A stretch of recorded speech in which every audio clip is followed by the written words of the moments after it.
Hello chat, hello chat, hello chat. J'espère que vous allez bien. On est tipeur. Hop. Je mets le chat instant. On va mettre ça.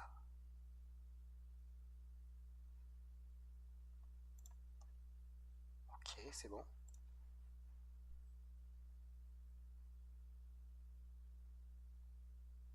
Ok. C'est cool. Ou non. Bon, je crois que c'est good. Je crois qu'on est good.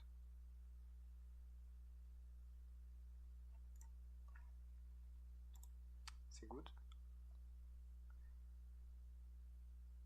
Oh, hello, hello, hello, Dobby. Hello, hello.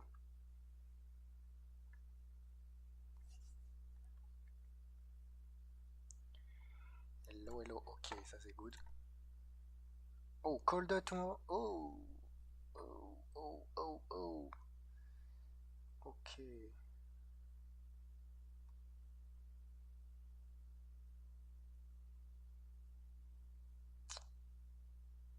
Wait, Gary Hawk. Nuzlocke Joe. What can we see?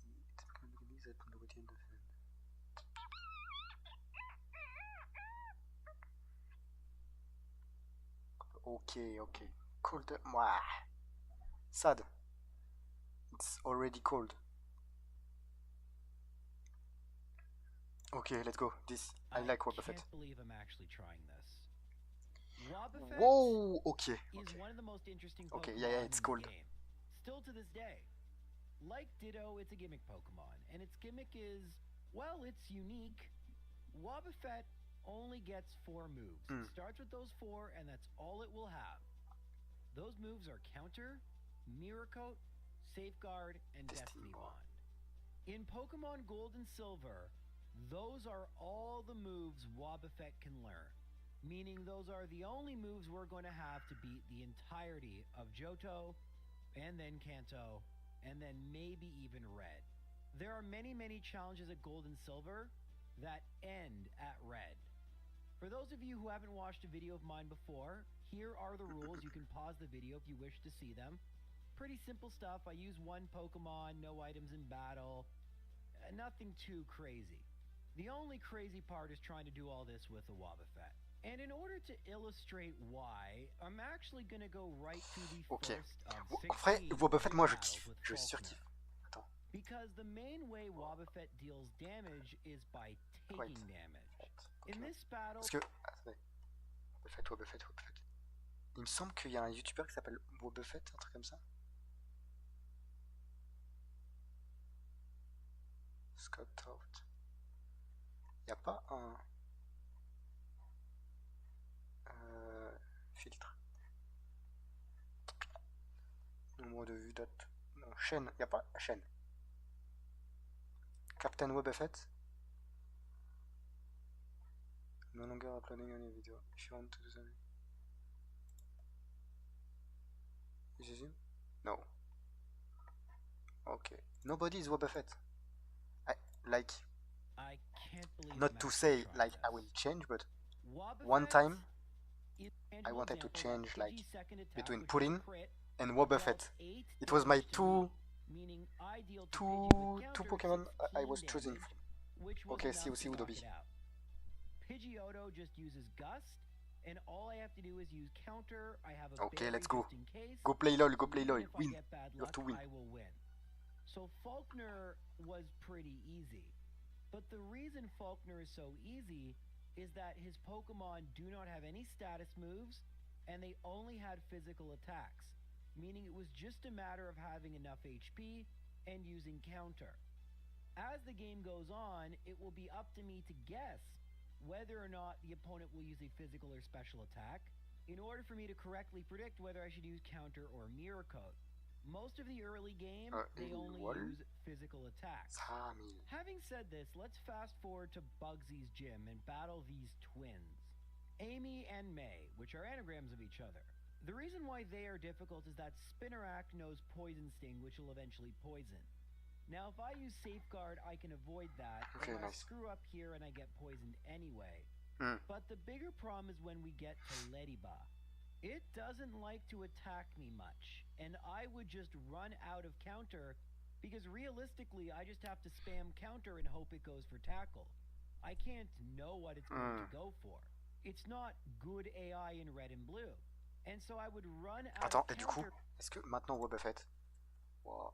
Attends, c'est culbut ok. Culbut ok.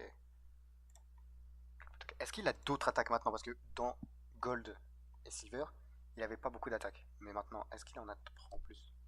Ok, la rune protect, voile miroir.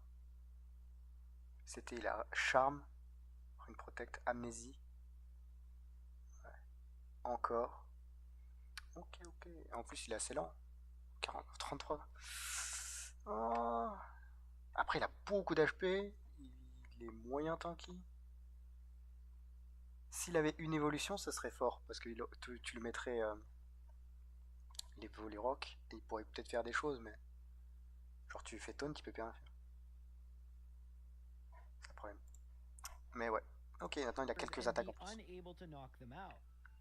Thankfully, there is a secret fifth move Wobbuffet could learn.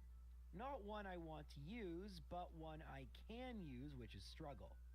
Struggle is a 50 base power typeless move. A quarter of the damage I deal gets dealt back in recoil. Using Struggle, the twins ended up being unbelievably easy. Even though Wobbuffet's attack is pretty bad, this is early game. Most of the Pokemon like Spinarak and Ladybug aren't very good themselves. So against random trainers, it is often far faster and more consistent to just use Struggle, while against gym leaders, it doesn't always make sense to do that. However, there's one massive caveat to Struggle. In order to use it, you need to use up all your power points. And Wobbuffet has a ton of power points. 70 to be exact. 70 PowerPoint. Oh ouais. Get some Magikarp or encounter some Hoppip. And you can use them all up, but it takes a really long time. If you heal in the Pokemon Center, then your power points come back. You got to restart the process, which is very tedious. Because of that, I wanted to try Rival 2, and the reason why will become apparent very shortly. The Rival leads off with Ghastly. In order to hit Ghastly, I need to use Struggle. Why? Because Ghastly only knows physical moves, and Counter is classified as a fighting type attack, meaning it does not hit ghosts. The only way I'm going to be able to beat Rival 2 is with Struggle. But, as you are seeing, while I make a very valiant effort through this battle, once we get to Crocona, even though our HP looked really good to start the battle, we were paralyzed from the Ghastly, and slowly but surely the Crocona was able to whittle down my HP. We weren't doing enough damage with Struggle, and we lost. This is annoying because I do plan to battle Bugsy by using Counter, because I think that will be much easier. And so I'm going to have to go back and get Struggle again, which, I mean, for you guys is fine because of the power of editing, but for me is pretty tedious. To save myself the trouble, I decided to try battling Bugsy with Struggle. The Metapod went down pretty easily, but once Scyther came out, it was clear this was not going to work. I didn't deal nearly enough damage with Struggle, and Fury Cutter doubles in damage every time it is used. It is super effective and absolutely obliterated me. So I have no choice but to use Counter, which should make this battle very easy. I'm gonna be honest, I really didn't want to have to go through 70 more power points, so I did try battling the Rival again, this time with the Paralysis Cure Berry. Gonna be honest, didn't really do all that much. So finally I had to relent, heal up in the Pokemon Center, and battle Bugsy for real. Bugsy leads off with Metapod, and right off the bat, I was starting to realize a potential problem. It's the same problem I encountered with the Ladybug.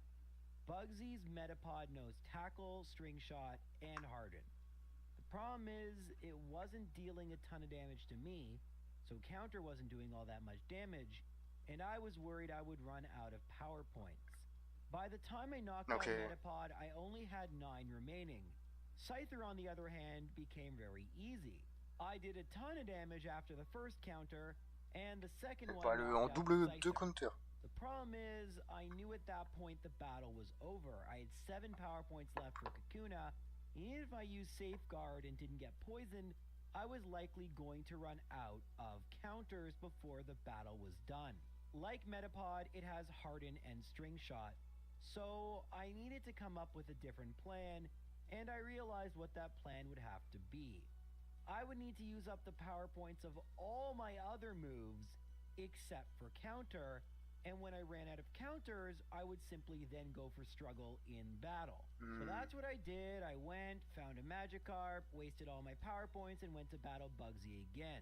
This time, Metapod was a little bit more annoying. Okay, I je vois. actually think it used identical amount of string shots, but it missed twice with Tackle, which has only a 5% chance to miss. And because of that, I had only 7 counters remaining for Scyther. That said, it was almost a good thing, because Metapod can't poison me, and doesn't do very much damage when it does attack me. And Scyther, we already know, is going to be a 2-hit KO. Il met le one-shot, le a Scyther. Crazy critical hit or something. Kakuna, I just need to knock it out before it knocks me out. And I also have equipped the Poison Cure Berry, so for when I get poisoned, I don't have to worry about that, and the battle went extremely smoothly. But the good times don't stop at defeating Bugsy. Because I used up all my moves during the Bugsy battle, I now have Struggle for Rival 2. Even if I need to level up, I have enough money to buy Super Potions, so I should be able to keep leveling up until I'm able to defeat Rival 2. I ended up needing to level up all the way to level 22. Ghastly would be a 2-hit KO, assuming it didn't put me to sleep.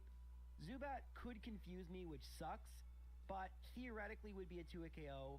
Since it used a Leech Life, it was a 3-hit KO, which is fine. That gave me 90 HP for Crocodile, and because of my higher level, I'm both dealing more damage, and the water guns aren't doing quite as much damage to me, so while it takes quite a few hits, I am able to knock out the Crocodile with il est pas mal, il est pas mal. And finally, about an hour into the challenge at 4 times speed, so about 4 hours of in-game time, I'm able to make it past the Johto equivalent of Cerulean City. Traditionally, this is when the game starts getting very difficult, but I had a feeling that with Counter, Whitney would be pretty easy. Honestly, it was the Clefairy that I was more concerned with because it can le Mélofée là, éclate-le. Ici on déteste Mélofée. It looks like I'm only dealing damage based off one of the attacks, probably the last one, which is very bad. But it gets worse. Clefairy can use Metronome. It gets Tri-Attack, a powerful normal move, and I get il est brûlé, du coup il fait moins de dégâts. And my counter failed. Oh, bah là ouais, là c'est... as if Counter and Mirror Coat will not work against Metronome because it itself isn't classified as an attacking move. That is extremely annoying and will make battling Whitney the worst. Now, you might notice a very long pause here. That's because this video was done live on my Twitch channel, where I couldn't understand what had just happened. When I do these runs on Twitch, sometimes I'm a little distracted, so I was confused as to why Counter wasn't working, thinking I might have clicked the wrong button or something weird had happened. And it wasn't until I thought about it that I realized what I know now. You can't counter or mirror coat Metronome. And because of that, Clefairy is able to slowly whittle down my health with that very fluky burn and knock me out. So hilariously, Whitney is still going to be very challenging, just not for her Miltank, which is usually the problem. I really didn't know how I was going to do this, because countering Double Slap seemed to be one of my only options, since Miltank is going to be almost impossible if I have to rely on Struggle. So, Clefairy goes for Double Slap, I go for Counter. This is going to take a lot of turns. It goes for Metronome, and goes for Belly Drop. Oh my god. Oh my god. Not only is it going to lose half its health, Double Slap's going to do more damage. Oh my god. There's Double Slap. It's still doing like nothing. Oh, wow. I can't believe it. Alright, Metronome sucks. Headbutt sucks. The flinch doesn't matter. There's Double Slap. Alright, we only have 47 HP for Miltank, actually, the berry, so 57. There's its famous rollout. We go for Counter. Doesn't do a lot. Rollout. Deuxième. Counter. Oh, le troisième. No way. Let's go. My god. Plus il fait de rollout, plus ça fait mal. Du coup, bam. Le troisième, là, il l'a éclaté. This is unbelievably lucky. And those of you who are used to my Red and Blue solo series think I'm going to reset here. But there is no way in the Home for Infinite Losers that I am going to reset. This is a very difficult challenge. when you get good RNG, you take that. You take it and run. The only alternative was to level up a ton and try to use struggle or get absurdly lucky with critical hits on double slap and metronome luck. It would have been awful. So I was more than happy to put this battle behind me and move on to another gym leader that will probably give me a lot of trouble, Morty. Now, Morty. Gold and Silver are kind of Donc, unique, especially when you compare them to modern Pokemon, in that after you get through Goldenrod, a huge portion of the game opens up to you. You can go to Ecruteak, but you can actually head all the way to Olivine, where you need to talk to Jasmine in order for her to tell you that you need to get the secret potion for Anphi. Ok. At this point, Ça, je me souviens plus du tout. Hein. Je me souviens plus du tout du jeu. I can't use Surf because I don't have the gym badge from Morty, but there are tons and tons and tons of Pokemon along the way. Each and every one of them giving me valuable experience points. And to that end, by the time I save in front of Morty, I've been playing for 7 hours and 3 minutes of in-game time, only an hour and 40 of real time though, so not as bad. This is why I use the Retron 5. Don't get me wrong, I love Pokemon, but I like it more at increased speed. Anyway, we're 15 levels higher than the first Ghastly at level 36. Struggle almost one-shots, but Ghastly then uses Curse, which is really bad. Ah bah il se tue, mais du coup Curse ça fait très peur. Turns to win, or Curse will knock me out. Haunter goes for Nightshade. That means I have less turns. It's going to be a 2-hit KO. Thankfully, misses with Hypnosis. I have equipped a Mint Berry just in case I fall asleep. But yeah, this isn't going to work. Gengar misses with Hypnosis. I'm only doing about a quarter of HP now. It misses again with Hypnosis, but by this point, I don't have any more HP, and we've lost the battle at level 36. I decide to try again just in case.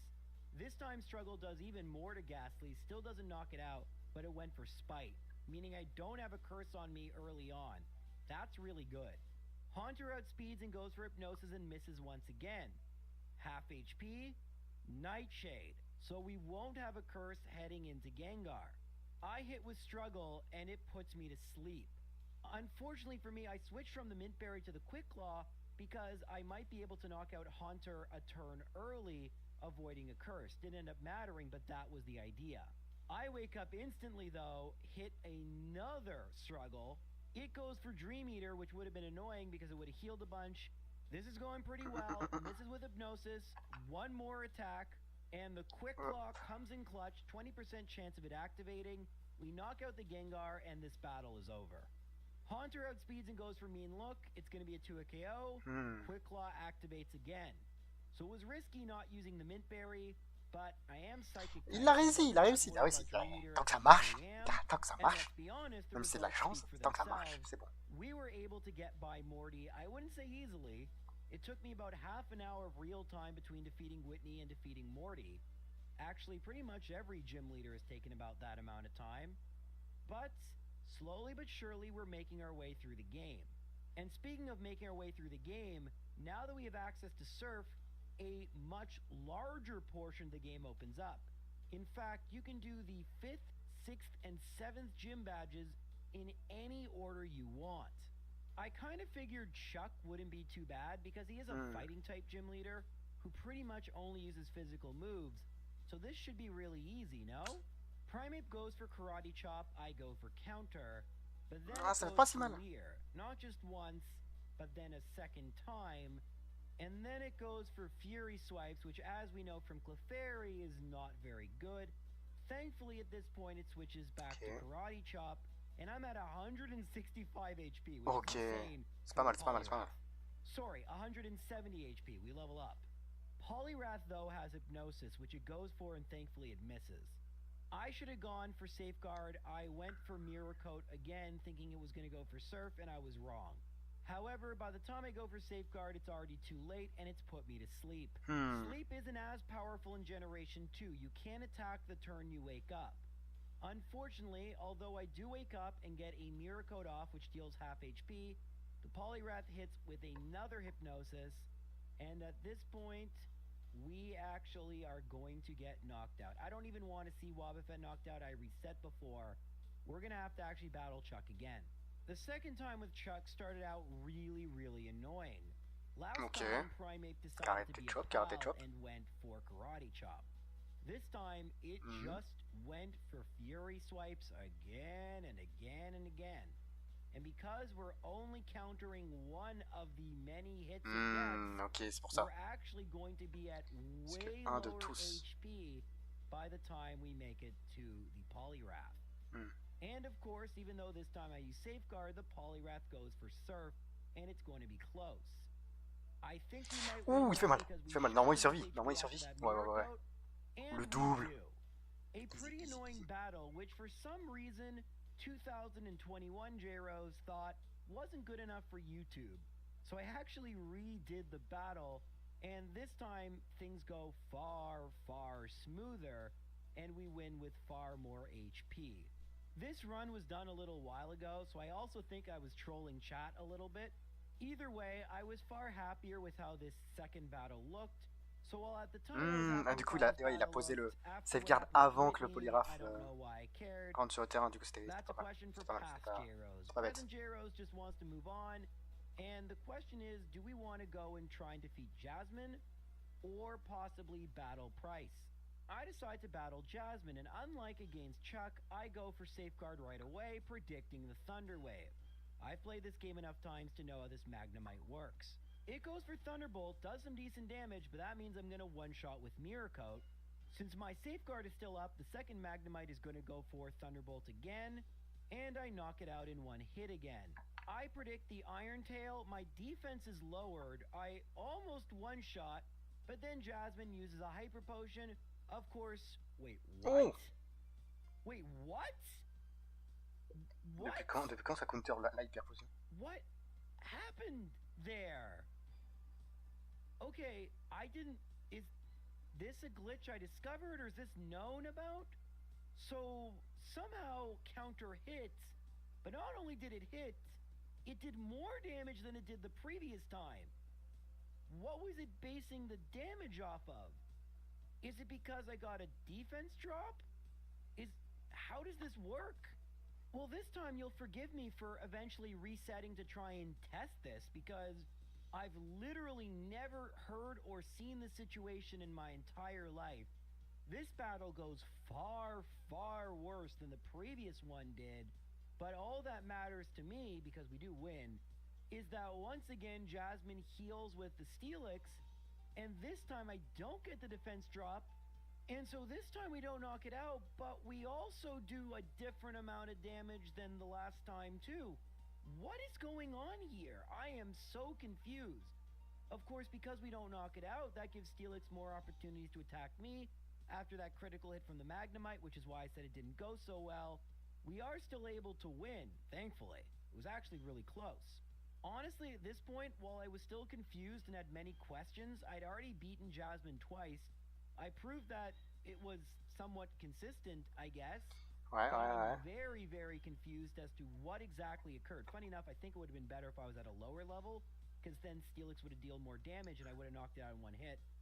Regardless, what a truly bizarre situation. It would be crazy if I discovered some weird, obscure glitch once again, but I've got to believe there is some documentation I just haven't found on this glitch, and someone can explain why exactly not only counter is working, but dealing different and seemingly inconsistent amounts of damage when it does hit. I'd love to know why. Anyway, it's at this point we have to start doing the Team Rocket segment of Gold and Silver. This is by far one of the worst parts of any Pokemon game I've ever played. The Pokemon are all really underleveled. This has never been il les explose. While it's nice, the game gives you freedom as Il a to how you beaucoup d'HP. Le counter, je crois que c'est en fonction des HP. C'est même toujours en fonction des HP. C'est pour ça. So that you don't walk in on level 40 Pokemon when yours are only level 20, which is normally exactly what the trainers in Wild Pokemon are like outside of the 7th Gym City. But that's just not the way it works here. Very tedious, we gotta use Struggle, it's gonna take a long time. Finally, we're going to go and battle Price. Since the level gap is pretty massive, I think Struggle might be a better idea. I go for it, doesn't quite do half, Icy Wind's not doing very much. Another Struggle, Hat. Thankfully, we get a crit, What? and that is Seal down. Eh? I hit Dugong, it goes for Aurora Beam. This looks like it's going to be a 4-hit KO, so it's not too bad. Alright, one more. No, come on. That's not good. Rest is not what I want to see here. Ok, il est pas mal, il est pas mal. I can knock it out before it wakes up. And nope, I don't. So I gotta keep Ok, il est good, il est good, il est good. I get a critical hit. But will it wake up again and go for rest? Yes, it does. And yeah, we're just going to reset. Oh, come on. So remember in the last video, I talked about how it's important to save? Yeah. This was probably one of my most frustrated moments on stream. I hate the rocket hideout. Good. I finish it, Bon. and now I've got to do pretty much the entire thing all over again Ça c'est because seul. I forgot to save in front of Price. Wonderful. Yes. I was actually so annoyed, I decided to end stream because I just didn't want to do the rocket hideout again, so I'd come back another day when I wasn't so frustrated. After 25 minutes, and no, it didn't actually take that long, I forgot to save as I battled the trainers in Price's gym, not just once, but twice. Ah bah, And reset il est bien to le gars. rocket hideout. Il est bien. So if you were wondering why it took me so long to make this video, this is why. I was so annoyed. But anyway, I'm going to battle Price again, hooray. This time I decided to go for Mirror Coat strategies, and you can see Mirror Coat is doing significantly less than Struggle did to Seal. And at first I don't think it's a big problem, but then I remember Seal also knows Rest, and yeah. So because I healed at the Pokemon Center, I need to go and waste power points. I decide to level up, so I come back at level 46. I also had bought a boatload of proteins, which seemed to help nice. way more damage. En fait, il fait mal, mais il faut que l'autre l'attaque, c'est ça le problème. C'est ça le petit Dugong goes for Aurora Beam. We're still doing about a quarter, so that's not really an improvement. Another Aurora Beam, another struggle. S'il avait juste une attaque, genre le truc est facile parce que ses stats, en vrai, ils sont pas nuls du tout.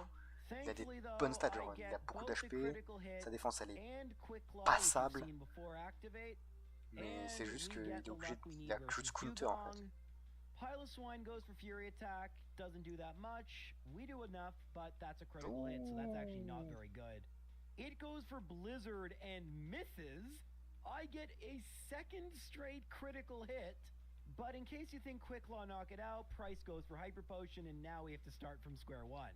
And that's how much damage we're going to be doing, about a fifth. Alright, Fury Attack, like I said, ça va être compliqué. 20% more down. Another Fury Attack, 2 attacks. Parce qu'il perd des HP aussi. We get the Quick avec le Claw, struggle. it gets the Blizzard. Blizzard actually isn't doing anything. And we get Blizzard. Attaque, ok, miss struggle, ok, c'est bien. bien. Good enough. I think this battle does a pretty good job illustrating the limitations of using struggle.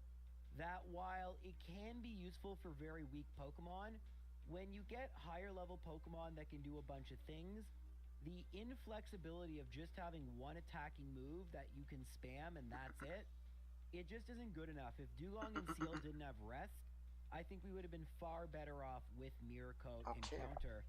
Although it would have been pretty difficult with Piloswine, since Fury Attack would have done nothing. Yeah. It was a really, really bad battle for Wobbuffet. Just a terrible matchup. Yeah. And now we have to do more Team Rocket stuff, which is awful. Now, without any resetting or mistakes, pretty much, it takes almost an hour to get to clear the very first Bro, one. il prend, mais il a dû galérer à faire la vidéo. Genre le temps que ça a dû lui prendre, c'est abusé. The first battle goes pretty poorly. I get paralyzed pretty early on, and even though the Dragonair are going to be a 3-hit KO, and I am going to be able to knock each and every one of them out, because I suffer enough parahaxes, meaning I don't attack, I only have about 30 HP by the time I get to the Kingdra, and I don't even bother facing it, I just simply reset. The second battle goes a little bit better, at least initially. I'm once again going to eventually be able to knock out all 3 of Claire's Dragonair. And this time around, I'm able to make it back to the Kingdra with almost triple the HP of last time. However, Surf is doing about 40 damage, and Struggle is doing next to nothing. Ah So ouais, là c'est while compliqué. Struggle strategies would have been nice, as I said before, as you move on in the game, they start becoming more and more unviable. After leveling up Et a là, little bit with the faut qu'il trainers touche les to the counters et south of tout. Hein. Blackthorn, I decide to battle Claire again, this time with Counter and Miracoat. I go for Miracoat. Thankfully, Dragonair has a 1 in 4 chance of missing with Thunderwave, weird Gen 1 and 2 mechanic. Thankfully, I'm able to get off a safeguard, and I don't have to worry about that anymore. And then this Dragonair starts spamming Surf. Each of Claire's Pokemon has a powerful Ok, ok, ça c'est fait un peu de dégâts. Ça fait un peu de Dragonair, as dégâts. I call it, and we're still doing about 1/3 of damage every time. C'est pas mal. That's pretty easy. C'est pas mal, c'est pas mal, c'est pas mal. Now this Dragonair is the Thunderbolt Dragonair. It gets a critical hit, so it's going to be a 2-hit KO. But unfortunately, I forget to redo the safeguard, and it paralyzes me, so that's not great. I accidentally misclicked safeguard. It would have been too late anyway, but don't worry, I get paralyzed, so I can't attack. And this time, I don't misclick and go for Miracoat. I'm thankfully able to use it. That is 2 down. The only positive of being paralyzed is this Dragonair can't freeze me. It's the Ice Beam Dragonair, so 1 Miracoat, 2 Miracoats, and 3 Miracoats. Alright, only 1 Parahax, not bad. Now we're on to Kingdra. Kingdra uses Surf, we saw that did a ton of damage, so Miracoat. Oh, ça doit hit, ça doit hit, ça doit hit. Of course, why wouldn't it? We should still win? We do. We have 330 HP, and we needed almost every last point to beat Claire, the 8th and final gym leader. But this is a bit worrisome. If Claire was this difficult, how the heck are we going to get past the Elite Four? I mean, the Kanto Elite Four, while it can be difficult, is manageable and predictable. The Generation 2 Elite Four is a step up in difficulty, albeit not in terms of their levels. So I'm a little nervous right now. Before we get to that, we do have to battle the Rival 1 final time. I know I skipped the Rival 3 battle, but Gold and Silver have so many trainers, I do have to leave some of them out. Another reason is that I just used Struggle last time, and I do use it this time. He leads with Sneasel in the final attempt. Struggle does about half. Attends, ils peuvent switch leur start? I'm able to knock out the Sneasel without too much of a problem. Golbat, unfortunately, it's doing about a third, and it confuses me, which isn't very good. Pour moi, l'IA, il faisait pas tout le temps la même chose, mais genre les starts, c'était presque tout le temps les mêmes et tout ça. Genre c'était tout le temps les mêmes. And I'm able to knock out Golbat. Hopefully that Screech isn't too big a deal. Magneton, we also do about a third. It misses with Sonic Boom.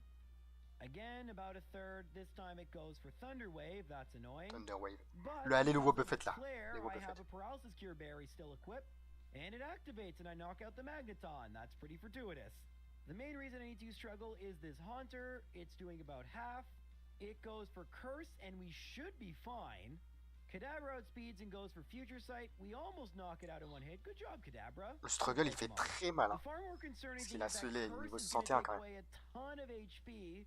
And it uses Recover. We're able to knock it out, but we actually could lose now. And in fact, I don't think we're going to knock out the Feraligatr in 2 turns, so I'm just going to reset.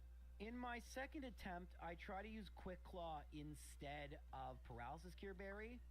This would help by theoretically allowing me to get a second hit on the Haunter before it was able to use Curse. But ah ouais, mais là il est over level. Hein. Like a really good il est idea. over level. The Magneton did use Thunder Wave. It actually missed one, but it hit with another. And at that point, we were starting to get really low in HP, and I just didn't think it was worth it. The truth of the matter is, all we really need to have happen is for Haunter not to use Curse. Everything else from the previous battle was fine. I mean, we got a little lucky with Golbat Confuse Ray, but we had more than enough HP to spare. Realistically, if we just don't get a Curse, like here we get a Mean Look, then we're going to be fine. Case in point, after eventually knocking out the Kadabra, I really wish this was a one-hit KO because it would make things a lot easier. For Alligator, it's going to be about a 5, maybe 6-hit KO, and it's using Slash and doing barely anything. And if we had Curse up, I think you guys can see we wouldn't have won. But although Feraligatr does do a ton of damage to me, and I get a little lucky that I don't get too many crits. Again, le slash! I am able to Let's knock go. out the Feraligatr Le and slash, ça a une make grande it chance to de the crit. Elite Four at level 61. Now, in my Red and Blue Solo Series, 61 is a level a lot of Pokemon finish at, plus the Elite Four is at a much higher level. But this is not the Red and Blue Solo Series, and Wobbuffet is not your average Pokemon. I have no idea how this is going to go, and unlike Loralee, Will can be quite a bit more annoying. Alright, Will leads with Xatu that likes to use Confuse Ray, so I'm going to go for Safeguard. Psychic is doing barely anything. That said, I have a ton of HP. I go for Mirror Coat and it's doing about 25%, which isn't very bad. And after the second Mirror Coat hit, I realized it's probably doing closer to 33%, and I was right. Ok, toujours It bon, did knock toujours out the Xatu. Thankfully, we didn't get the 10% chance it lowered my special, although that may have even helped me. Alright, well the second Xatu, we're just going to spam Mirror Coat, and this Xatu has a little bit more HP, and it's not doing much more damage, so you can see that it's probably not going to be a 3-hit KO. Oh non, et franchement il a 1 HP. We get the max potion glitch once again. Well, I mean, I guess it's any kind of potion that can be a glitch. It was a hyper potion the last time. But many turns have passed since I last used Safeguard, and the Xatu eventually does confuse me. I decide, even though I'm confused, to use a Safeguard for later, and then I'm going to start spamming Mirror Coat again. Thankfully, I snap out of confusion relatively quickly, and a couple Mirror Coats later, we've knocked out Xatu, but look at my HP, well under half. That's not a good sign. Now, Jinx knows Ice Punch, but it goes for Double Slap, and I go for Mirror Coat, so that's not very good. This time it goes for Ice Punch, but I went for Counter, and you can see why this is such an annoying game to play. By which I mean this guessing game, finally I guess right. I go for Mirror Coat after it goes for Ice Punch. It's going to be a 2-hit KO, but I'm almost out of HP. It goes for Lovely Kiss. It puts me to sleep, and the battle is over. I don't know why I haven't reset yet, but I'm just going to go for Mirror Coat. I actually do knock out the Jinx. That's not too bad. And it's at Executors I realize that if I don't reset, and I just allow myself to lose, I will gain that experience points, but I'll lose a bunch of money. Money that I might want to invest in various vitamins and whatnot that could make it easier. So I sit and I think, and eventually decide it's time to reset. And it's time to level up, buy some vitamins, and regroup. I try to battle Will again. I use some rare candies, so I'm at a higher level, and this time I'm going to go for Struggle. Unfortunately, the Xatu isn't cooperating well with me and confuses me, not once, but twice. But thankfully, I'm able to struggle my way to victory. The second Xatu is also doing no favors, using Confuse Ray on the second turn. But once again, luck is on my side. I don't Il a 20 niveaux de plus. And knock out Xatu number 2. Du coup, le struggle, ça marche bien. I don't want Jinx to go for Ice Punch. Of course it does. I'm dealing back a ton of recoil damage, but of course I am. I'm dealing a ton of damage. Thankfully, we do get a double slap, and this is looking far better in terms of HP, but the last two Pokemon have really high defense, Executor and Slowbro. We get Executor, we're dealing about 25%, it goes for Reflect, so that's going to be about 12%. That's terrible. Executor then goes on to spam Egg Bomb and even gets a crit. Thankfully, Egg Bomb has really, really bad accuracy and misses a whole bunch. Meanwhile, we're able to stall out the Reflect, and eventually we can knock out the Executor, but at only 49 HP remaining. That's not very good. I don't think we have enough HP remaining for Slowbro, and we make a very valiant effort. We come really, really close to knocking this thing out. We get it into Red Bar, but unfortunately, we just needed a little bit more attack or a little bit more health, and we didn't have either. So, it was time to level up. And I'd battle Will a few more times, trying every so often to see if this 1 or 2 extra levels would make a difference. But at the end of the day, I needed to find a ton of rare candies and get my level all the way up to 73. At 73, something interesting happened. Struggle dealt almost half to Xatu. Unfortunately, looks like we got a bit of a bad roll, and we do get confused and we don't knock it out, but 1 more level would have done the trick. Still, that's likely to ensure Xatu 2 is a 3-hit KO instead of a 4-hit KO, so that's a good thing. Now, as we battle the Xatu, you might notice I get confused a bunch, because what's the point of putting a Bitter Berry? It activates once, and they're going to keep spamming Confuse Ray, At least the quick claw is Là, permanent. là, là, Yes, là, we are là. going to attack ourselves in confusion, but thankfully, eventually, I get a clutch critical Putain, hit. il galère hein, le match là. With Ça fait 40 fois 266 qu'il a health, réussi. we've made it to Jinx.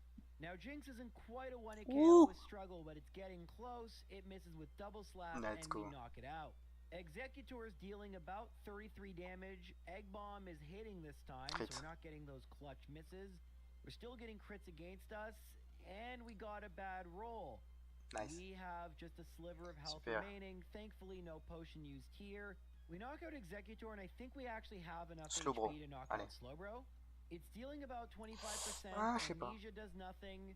Another 25%. Amnesia's still doing nothing. All right, moment of truth. Psychic. Amnesia doesn't raise special attack, only special defense. And for the first time, after 5 hours and 22 minutes of a Bro, c'est challenge, compliqué, hein. C'est and way compliqué more de in-game ouf. time, Genre, 20 hours, le mec we il have fait de son gone mieux, past our first mais of c'est 5 galère. Elite Four C'est galère members. pour lui. I will be Il fait de saving son mieux, hein. between members eventually, Mais c'est juste I don't le. know if it's worth it to save here necessarily, because the truth is, look how long it took us just to get by Will. What will Koga bring? He's a completely different trainer that likes to poison and use really annoying strategies. That will be terrible for a slow defensive Pokemon like Wobbuffet.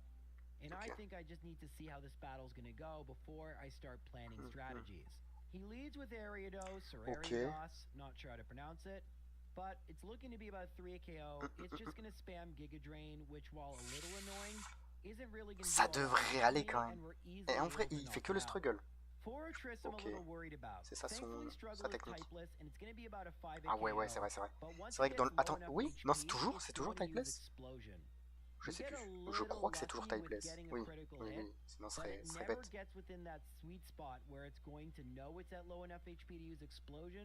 By the time it's there, we actually knock it out. Had I not knocked it out this turn, I think it would have used Explosion. That's something to keep in mind, but 2 down. And this is where the battle ends, with Muck. Doesn't seem too bad. We do enough damage, but we get poisoned by a Sludge Bomb, and it uses Acid Armor. And that combination absolutely obliterates me. We do such little damage, and Poison deals 1/8 in Generation 2, not 1/16 like it does in Generation 1. And the poison damage, the sludge bombs, the recoil. C'est fini pour lui. Oh! En plus, il a pas la chance. Il a pas la chance des dégâts.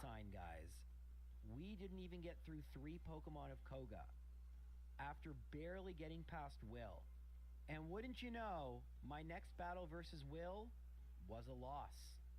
We did all this work. We leveled up a bunch. But this is mais ça va être compliqué, hein. Je sais pas comment il va le passer. Je sais pas du tout comment il va le passer. Je sais pas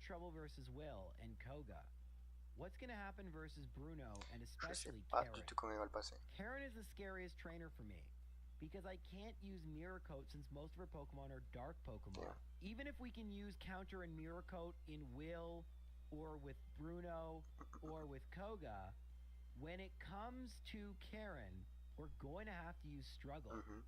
And so if I'm at too low a level, it's just not going to happen. So why brute force it with these earlier members if we're just going to get completely destroyed by Karen? That said, one of the reasons I'm so good at these challenges is that I am pretty stubborn.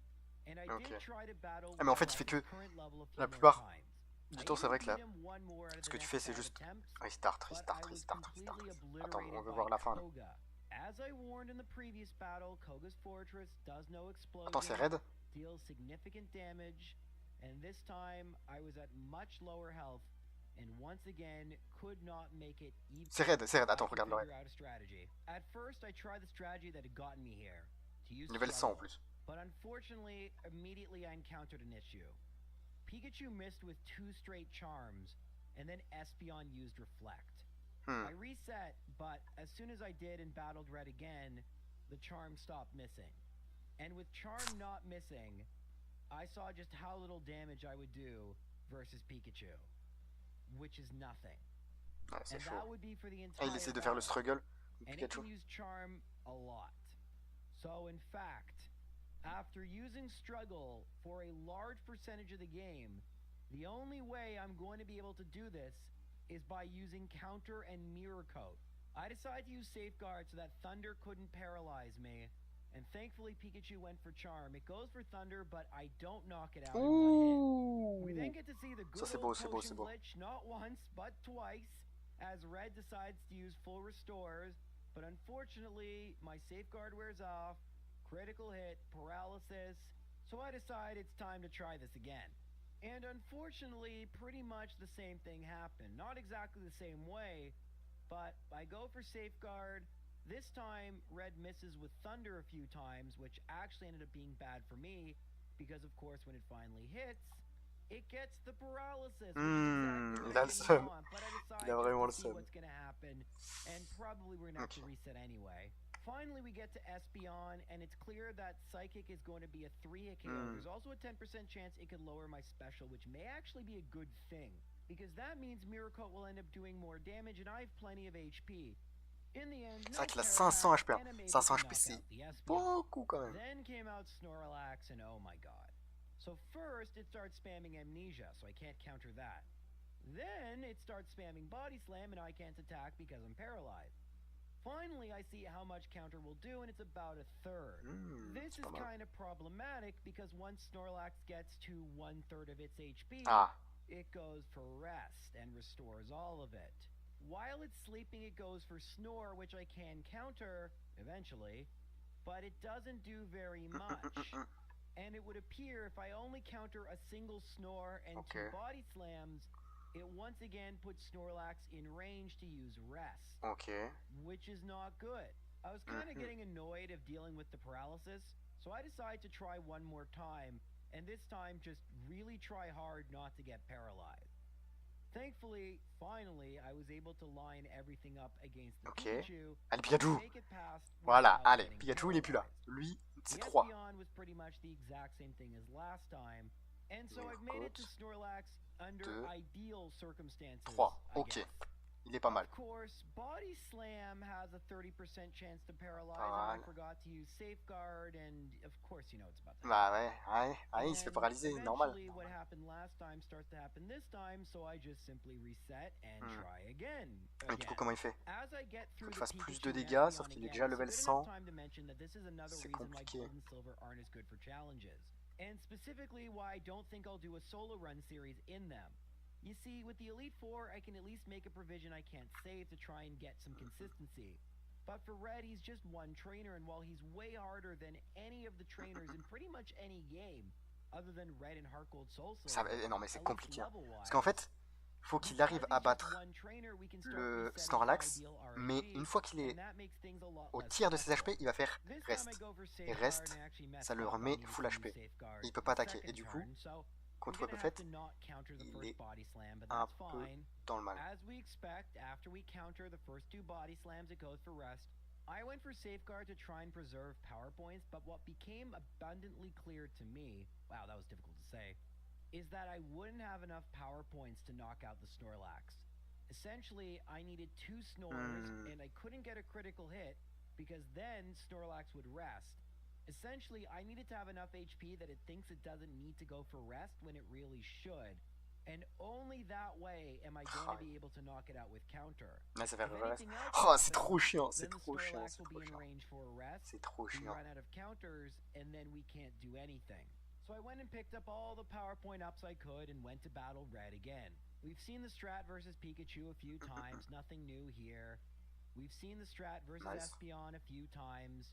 It's just going to take 3 hits, and we got to be careful with our safeguards to make sure that one is set up for Snorlax, because I don't want to be paralyzed there. 3 Mirror Coats knocks out Espeon. Nice. And now here comes the Snorlax. So, it goes for Amnesia. I shouldn't have gone for counter, but I do, but I have plenty of power points. 1 Body Slam, Safeguard fails, so I'm going to use another one. We are going to heal with lefties, so we should be fine. Another Body Slam and another counter. Okay. It's going to go for rest, except it goes for Body Slam. And I didn't understand what the heck happened there, and it goes for Body Slam again, and then I go for counter and it goes for rest. Non! Oh, il a trop le seum, il a trop le seum. Là, il a trop le seum. Il a fait 2 Body Slam. Il a fait 2 Body Slam. Je sais pas si c'est l'IA qui voit ce que le joueur fait, mais là, c'est trop le seum. No flinch counter. Body Slam. Nope, still rests. So I need that body slam to crit, essentially, so I can knock it out. I don't see another way. I mean, I'm already in this battle, so I might as well try again. We get a snore counter, another snore counter, body slam counter, body slam. Oh, of course, that one crits, but oh là là là là body là. slam instead of rest. Yes. Ok, mirror coat. Est-ce qu'il fait lance-flamme? Il fait lance-flamme. Je pense qu'il fait lance-flamme. Ouais. I get it. I go for mirror coat. One more will knock it out. Another flamethrower, another mirror coat, but that did a lot of damage. We don't have a ton of HP to spare. Now Blastoise, it goes for Surf. It's doing just about half. Will we knock it out? Ok, il est bon. Pokemon remaining, the Venusaur, and it knows Solar Beam. Turn 1, it takes in Sunlight, but I can heal. Turn 2, we're gonna win. Oh, il va gagner. Synthesis. Does less because we're in a cave. All right, just one more Solar Beam, we win. There it is. Bien joué à lui. On l'applaudit quand même. On l'applaudit. With counter mirror coat. You guys thought it would be struggle the whole time, but at the end of the day, in just under 11 real-world hours, we have beaten Gold and Silver with just a Wobbuffet. I seriously doubted whether this would be possible, and it was extremely tedious at times, but I know that Wobbuffet tends to be a challenge a lot of people have a lot of trouble with, so I'm very happy that at least in the original game where it debuted, we can 100% say, without any glitches, cheating, or items, that we can beat the game with just a Wobbuffet. This video's gone on. On peut. Tout est possible. Tout est possible, les gars. Take care. Tout est possible. Tout est possible. Absolument tout. Absolument tout est possible.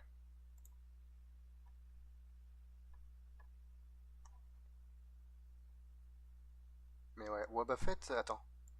Wobbuffet, VGC, est-ce que ça existe? Est-ce qu'ils ont déjà fait des Wobbuffet? Broke Pokémon. 4 minutes.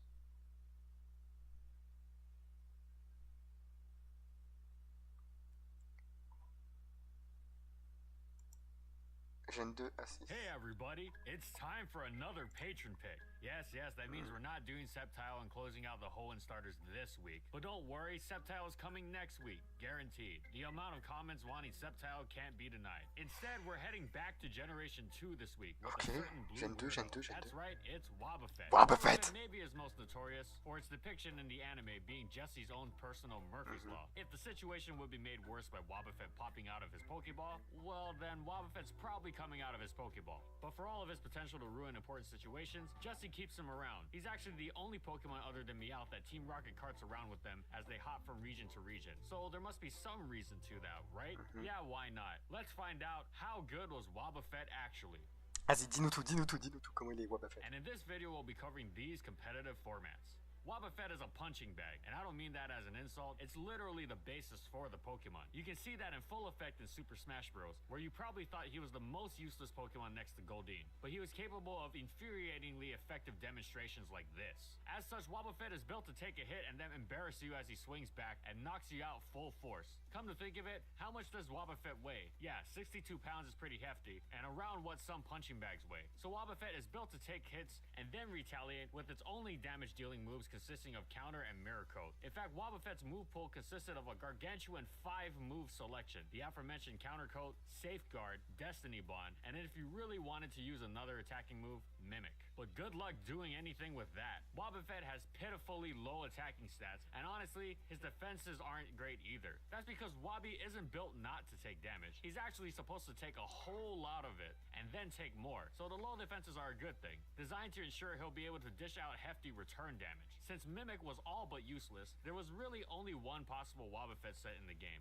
No prizes for guessing the moves. In a 1v1 situation, this set could be deadly. So many Pokemon that were typically specialized into only one attacking side meant that predicting whether to use counter or mirror coat was easy, and you were always putting out more damage than you took. In dire situations, Destiny Bond would force a 1-for-1 trade, if you could get it off. Unfortunately, Wobbuffet had his fair share of problems. That's an understatement. Dark types were immune to mirror coat. Residual damage moves like Toxic and Leech Seed DCs beat it out handily, and honestly, just switching did the trick pretty well. If you had anything on your team that could set up, whether it be Curse or Spikes, Wobbuffet was merely setup fodder. And with the best Pokemon in the tier being a Curse user, that wasn't great for old Wobby. A smart player would be able to play around it easily, and the stringent conditions for making Wobbuffet useful sent it into underuse. Now luckily for Wobbuffet, the implementation of abilities suddenly eliminated his best counter, which was just a switch. Wobbuffet became the only recipient of Shadow Tag, arguably one of the most broken abilities in Pokemon. It wasn't just Shadow Tag that helped Wobbuffet out though. It also nearly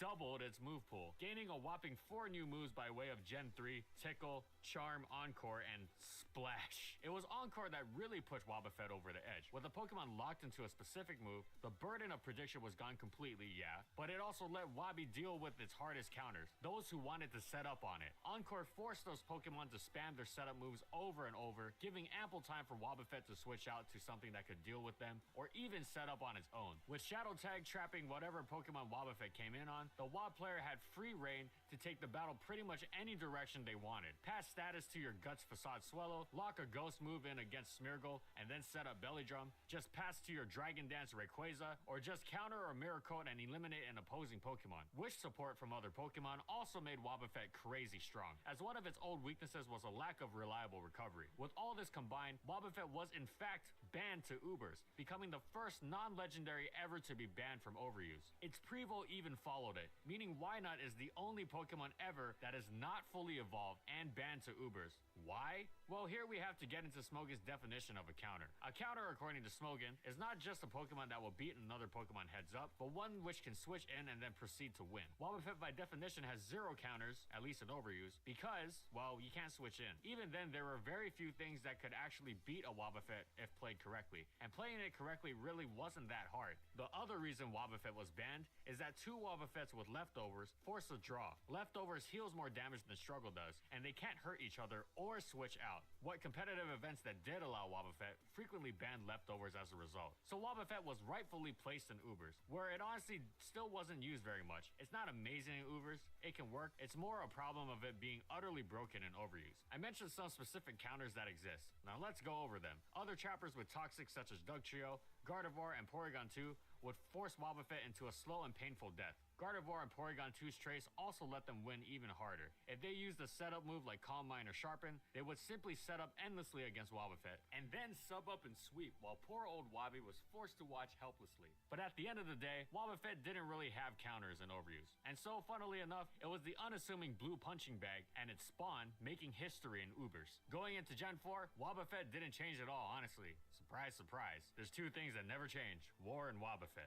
It stayed in Ubers where it was a very niche pick and ran the same moveset it had before, only sometimes switching out Safeguard for Tickle to allow a teammate to come in. Since there's not really much to talk about, we'll take this opportunity to talk about other ways to stop Wobbuffet. Taunt prevented its Encore shenanigans, but Mirror Coat and Counter still worked fine. But if you had a setup move, you could just boost up and then blast through. Putting Wobbuffet to sleep or otherwise forcing it to switch out could give you some leeway. Phasing it would at least put it out of sight for a bit, if not out of mind, but using Roar or Whirlwind on Wobbuffet was risky. Because of the negative priority of these moves, you'd likely just get encored into something else. Tricking a choice item was also a brutal way to ruin Wobbuffet, and as such, Choice Lugia was a very strong Wobbuffet stopgap. But Taunt Pass and U-Turn were huge because they dealt with Shadow Tag, allowing you to possibly go to something that could beat Wobbuffet via Taunt. U-Turn was tricky though, as even though it was super effective, if the Wobbuffet predicted and countered instead of encoring, you might just be sentencing your switch into death. Unless, of course, you switched into a Ghost type. Shed Shell also helped, but you likely wouldn't see it in Ubers, much since Magnezone wasn't common. Just as counter was stopped by Ghost types, Mirror Coat's Psychic typing meant Dark types could beat Wobbuffet, especially if they were special attackers.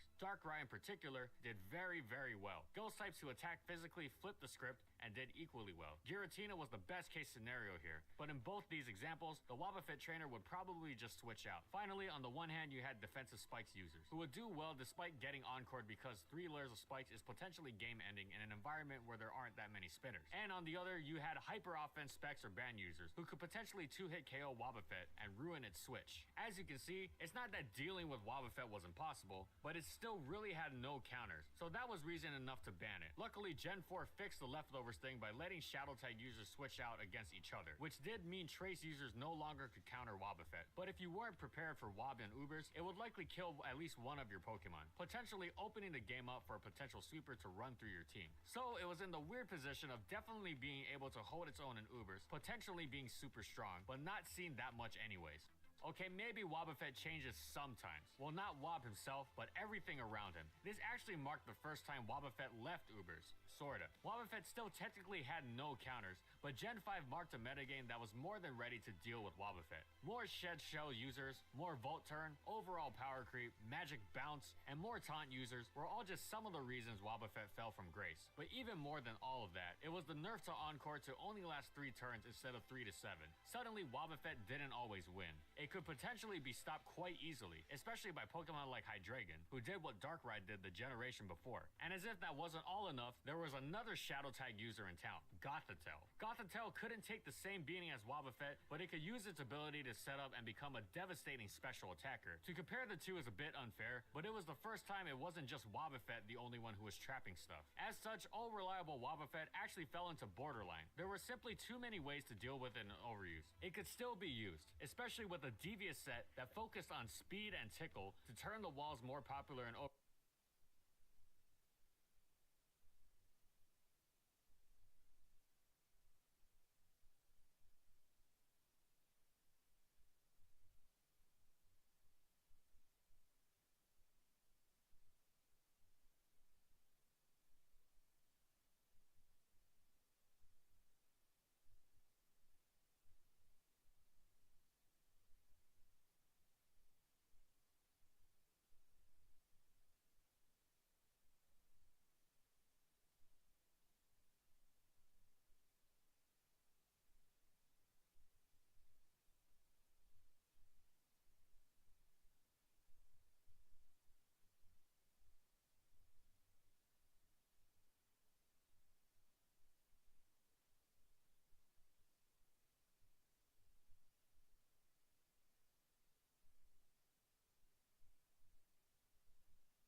into a gaping hole for another attacker who could pursue and kill the fleeing wall, but it wasn't the metagame breaking force it was. What we haven't mentioned, perhaps more impactful than anything else, was Team Preview. The ability to see Wobbuffet coming was a huge nerf in and of itself. A known Wobbuffet was a neutered Wobbuffet, liable to become dead weight, or a punching bag. But that didn't mean it really left Ubers though. The Ubers metagame was actually a lot kinder to Wobbuffet. Ubers frequently operated on a checks and balances system of Choice Scarf revenge killers to beat setup sweepers like Mewtwo and Darkrai. Wobbuffet didn't need more than 3 turns of Encore to let those sweepers reach a game-winning potential, and its ability to potentially remove an enemy's one answer to its paired sweeper was all the more valuable in Ubers, where sweepers broke games open completely. On the contrary, Team Preview may have helped Wobbuffet in Ubers, since the player knew exactly what to save it for, putting huge pressure on the opponent. All of Wobbuffet's old counters and Ubers remained there. Well, not real counters because, yeah, you get it. And then in Gen 6, Shadow Tag got banned. With Mega Gengar showing how terrifying the ability could be, Wobbuffet no longer had any business trucking around in any usable tier other than Ubers, leading into a